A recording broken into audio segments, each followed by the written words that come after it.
Hello दोस्तों, कैसे हैं आप। आई होप आप सब अच्छे होंगे। आपका स्वागत है मेरे चैनल ज़िंदगी बने इजी। तो दोस्तों, इस वीडियो में हम बात करेंगे कि हमें अपनी वाह और बड़ाई के चक्कर में स्वार्थी नहीं बनना चाहिए। इस विकार से दूर रहना चाहिए जो बहुत सारी चीज़ें ख़राब करता है। तो दोस्तों, चलिए शुरू करते हैं। यह संसार प्रकृति और पुरुष से मिलकर बना हुआ खेल है। प्रकृति और पुरुष से भी परम उच्च पाठ है परमात्मा का। तीनों का बना हुआ यह विश्व नाटक अद्भुत, यथार्थ व शुभ है। दोस्तों, जिस प्रकार विश्व नाटक में प्रकृति हम मनुष्य आत्माओं की सदा साथी और पूर्ण सहयोगी हैं। प्रकृति या नेचर सदा दाता है। वह निरपेक्ष भाव से बिना कोई स्वार्थ के अविरत गति से सदा देती ही रहती है। जैसे कि बादल जब पानी से भर जाता है तो अपने आप ही बरस पड़ता है। वह संग्रह या इकट्ठा करके रखता नहीं है। वह कोई भेदभाव भी नहीं रखता कि उपजाऊ ज़मीन पर बरसूं या बंजर ज़मीन पर बरसूं।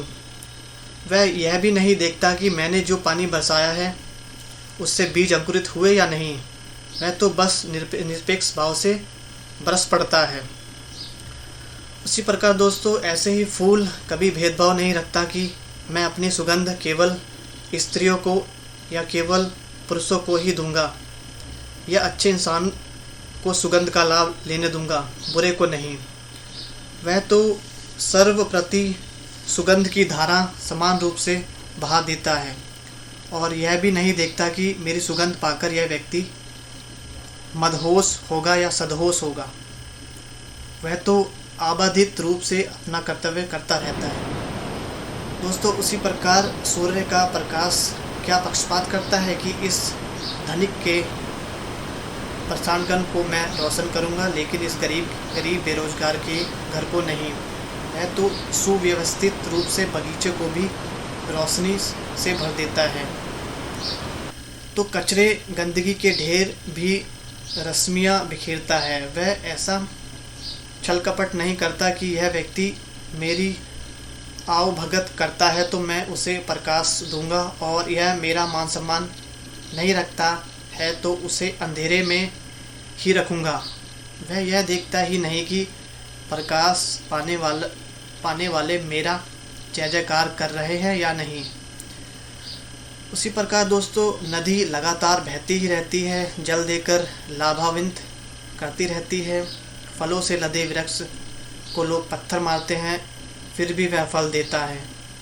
काटने वाले को भी छांव देता है। इस प्रकार प्रकृति अपेक्षा रहित होकर देने का सदा व्रत चलाती ही रहती है। आप कहेंगे कि प्रकृति में चैतन्य शक्ति तो है ही नहीं, तो उसमें विचार इच्छा की तो बात ही नहीं। आप सही हैं, फिर भी कार्य तो देने का ही करती है ना।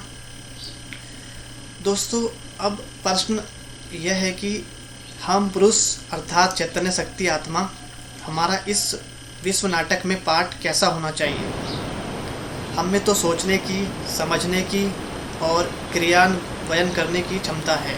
हमें तो समस्त प्राणी जगत में सर्वश्रेष्ठ बुद्धिशाली प्राणी कहा जाता है। अगर प्रकृति दाता है तो अवश्य हम भी देवता और देवी हैं।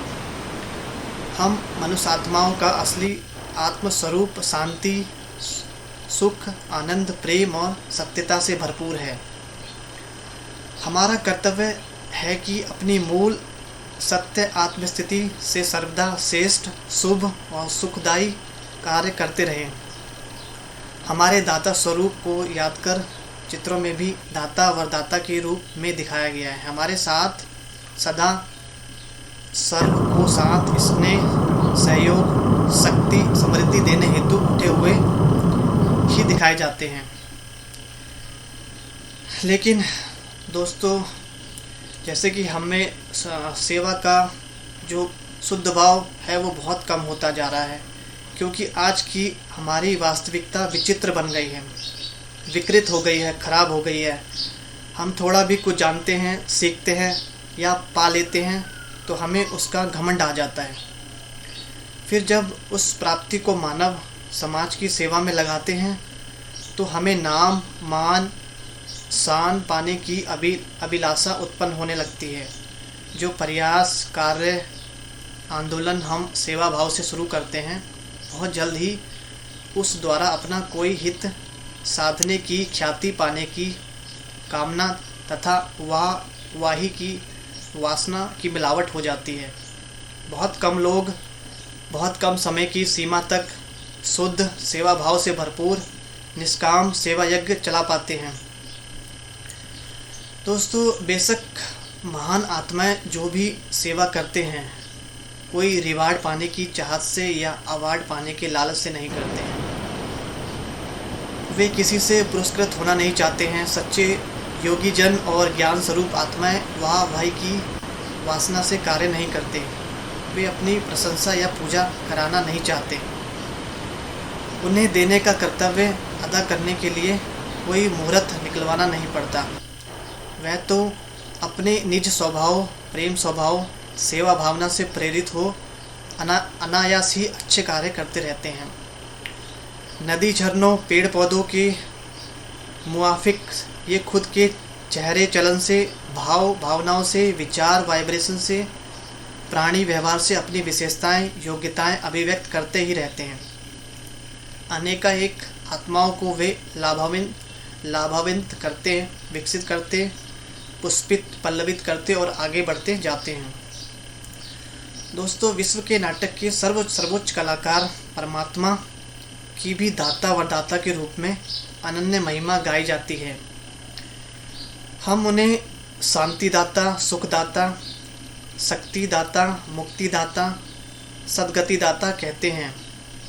वे सर्व को सदाकाल देते ही रहते हैं, फिर भी उनको हमसे कुछ पाने की कामना नहीं है।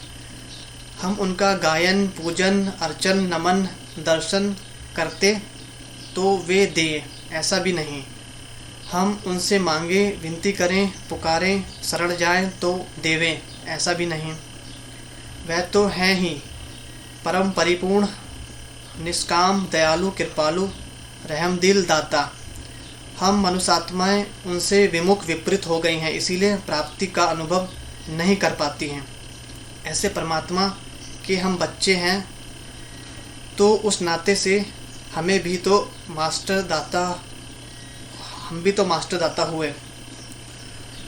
दोस्तों, सोचिए, विश्व नाटक के ज्ञाता, रचयिता, निर्देशक और परम अभिनेता परम पिता परमात्मा तथा प्रकृति निरपेक्ष भाव से सदा देते रहते हैं, तो हम विश्व के नाटक के तीसरे महत्वपूर्ण कलाकार अर्थात चैतन्य शक्ति मनुष्यात्माओं में कर्तव्यपान का भाव क्यों आ जाता है और उसका फल खाने हेतु भोक्तापन क्यों आता है। अन्य के लिए थोड़ा भी कुछ अच्छा करते हैं तो मैंपन आता है और उनसे प्रतिफल पाने की कामनाओं के वश क्यों हो जाते हैं, या किए हुए का गुणगान हो, जय जयकार हो, प्रचार प्रसिद्धि हो, ऐसी वासना क्यों उत्पन्न होने लगती है। और जब कामना पूर्ति नहीं होती तो हमारे देवत्व की शालीनता खत्म होकर प्रतिशोध, वैर, वैमनस्य की विकृति क्यों आ जाती है। हम मनुष्यात्माएं तो जानते भी हैं कि हम जो देते हैं वही अनेक गुणा होकर हमारे पास वापस मिलता है। हमारा अच्छा दिया हुआ कहीं जाता नहीं है, हमारे साथ ही रहता है। संसार कर्म क्षेत्र का ये कुदरती अचल अविनाशी नियम है कि किए का फल मिलना ही है। फिर भी धीरे होकर जल्दी से कच्चे फल हम खाने लगते हैं। अल्पकाल या लंबे काल की वाहवाही की प्राप्ति को कच्चा फल ही तो कहा जाएगा। वास्तव में हमें तो अपने मैं को प्रभु प्यार में समा देना और प्रभु को प्रत्यक्ष करना है। हमें तो मैंपन और मेरेपन के अभिमानी भाव को निरस्त कर निमित्त भाव और निर्माणता की भावना को अपनाए रहना है। परमात्मा को अपना मालिक समझकर और स्वयं को ट्रस्टी समझकर हम लौकिक अलौकिक सेवा कार्य जिम्मेवारी के कार्य करते चलें तो हम इतने दिव्य श्रेष्ठ बन जाएंगे जो परमात्मा पिता ही स्वयं कहेंगे, वाह मेरे बच्चे वाह। लोगों के दिल भी गाएंगे, वाह मेरी देवता वाह। और तब भी हम परमात्मा पिता के प्रति इशारा कर कहेंगे, वाह मेरे पिता वाह। सो दोस्तों, ये वीडियो आपको कैसा लगा कमेंट कीजिए और लाइक शेयर सब्सक्राइब करना ना भूलें। और चलिए मिलते हैं अगले वीडियो में। Thanks for watching.